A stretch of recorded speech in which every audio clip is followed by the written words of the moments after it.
I think this will be a very fascinating conversation to have. Judith Butler is a brilliant theorist, and I love the analyses that she puts forward here, and especially in the force of nonviolence. I think it brings together so many strands that we've been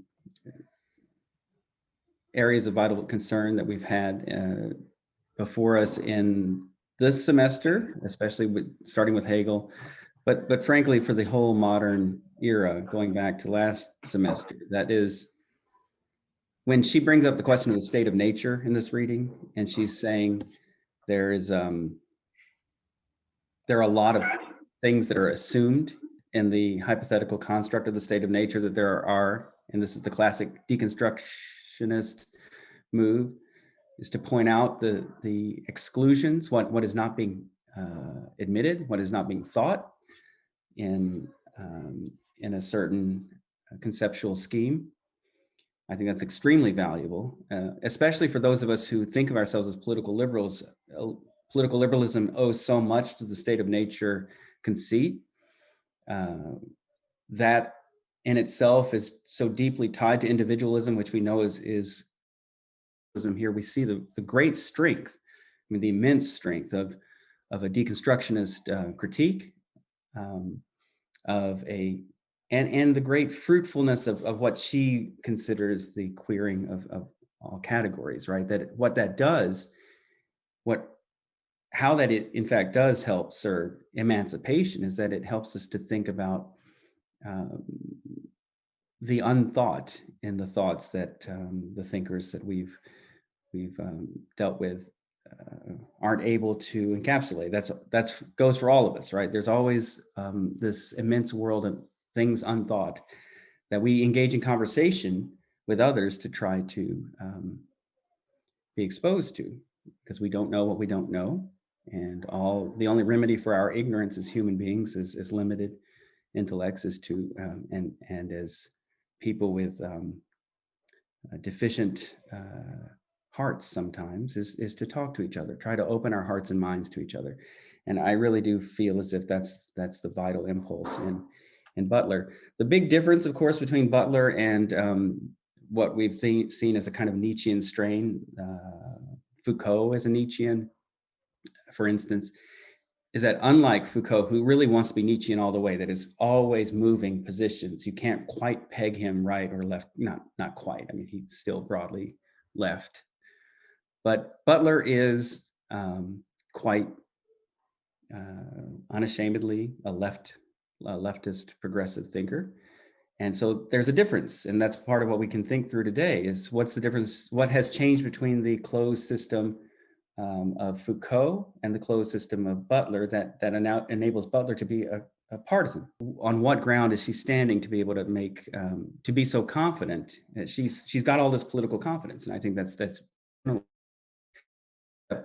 when, as I indicate in the questions, it seems to me there are kind of egregious inconsistencies. And just a note about that, because the issue of abortion is put on the table by Butler in this reading. I don't want to talk about that in terms of as a general question, because this isn't the appropriate forum for that. I'm happy to have that conversation anytime, but in this forum, that question is put on the table by the author, and we should treat it in terms of the logic of Butler's own positions, which I find myself personally, I find the critique she launches against individualism so moving.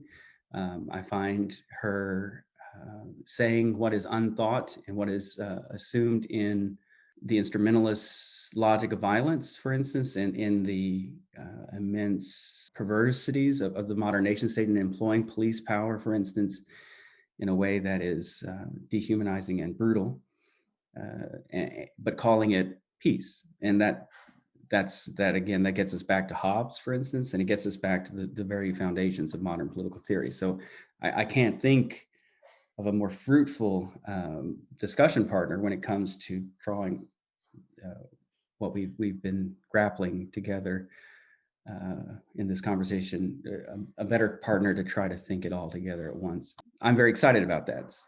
One of the issues that I touched upon in the intro video is that there's this question, given how confident Judith Butler is about her political positions, and I don't mind confidence. I think that's a good thing to have. I think, though, something about the ethos, and it's a Kantian ethos, but it's also a deconstructionist ethos, if you take it seriously, is that we always have to be humble about our certain positivities, and that seems to just go with what Butler is usually saying. And yet, it seems to me there are definite things that are unthought and unresolved in her thinking, and I think that's a useful lesson for all of us, that even the theorist that is most clearly identified with queering all the categories, I mean, just pushing it and saying any stable concept is going to pose a danger to radical democracy, as she calls it.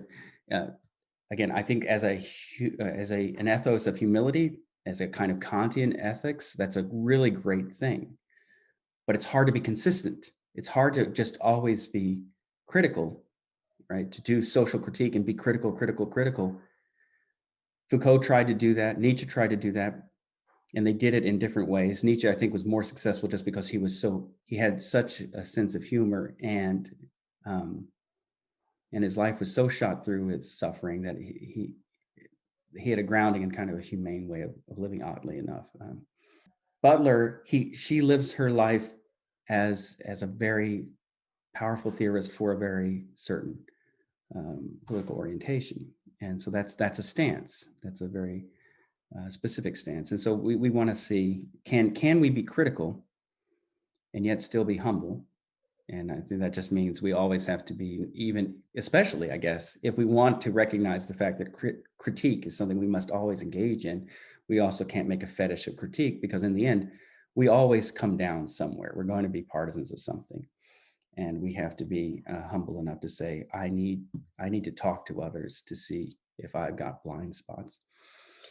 The stand outside of the current order, which is filled with violence, I agree with her. I think the modern nation state is built on, well, as Weber said, right? It's the nation entity in the modern world which has a monopoly on violence, and that's we've just had the verdict come down, the very just verdict in the Chauvin case, and that's kind of the exception that proves the rule, right? That we've got a modern nation state whose police powers are in great need of questioning, and we really just have to think it through, and that's our job as citizens of this democratic republic. And I really do believe Butler is so helpful there. But then the question comes, what's the warrant for our being able to make a critique? In Foucault, we had bodies and pleasures somehow as kind of standing outside of the deployment of sexuality. I'm not sure that Butler, and it just may be my not having comprehended all of her positions, but it's not clear to me that Butler would necessarily go for that. I think her queering of sexuality means to take even that basis away. So then the question is just progressivism itself the real? That is, to be a progressive with progressive political ideals, is just that the truth somehow? Is that somehow so, or is it, let's just say it another way, if you queer all the categories and you enter into this, to use a kind of a Lacanian sense of things, that is, that you're in the oceanic world of what is beyond categories, if that's what we're talking about here, that is, because Butler is so uber critical and she's queered everything, does that mean then that she feels confident? I don't think this is a position, but I don't know. Is it because she's pushed everything so far that she could feel confident that she's speaking from the real? That is, because she's in this oceanic realm beyond categories. If that's the case, which I hope it isn't the case, because that seems to be extremely naive to think anybody's pushed through. It would be like Captain Ahab, right? Thinking you can spear the whale and you punch through the pasteboard mask of reality. It's just, we're never there.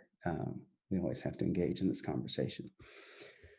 All right, well, that puts some things on the table.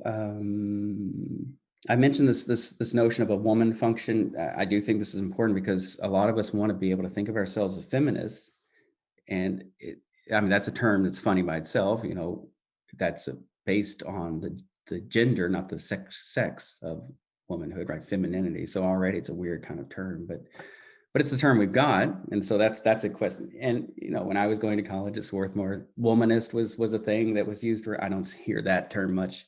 It's not a great word, except it makes a lot of logical sense though. So there's a lot of interesting things here. I think this is, we're in flux as far as these emancipatory movements still, and that can be exciting.